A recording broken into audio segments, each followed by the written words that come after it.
Сәлеметсіздер ме құрметті әріптестер. Бүгін сіздерменен 9-шы сыныптарды бітіруші сынып есебінде күнделіктен қалай шығарамыз, сол туралы айтам. Ол үшін әкімшілікке кіреміз. Және сыныптар тізімі.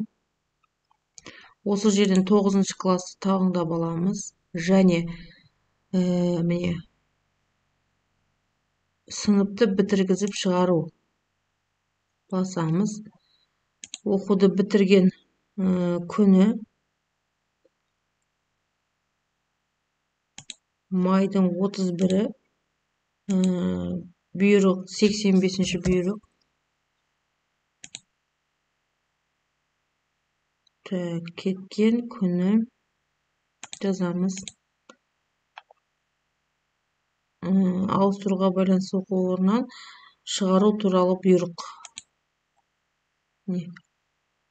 Бітіргізіп шығару. Сынып оқуды бітірді. Автомат түрде шықты.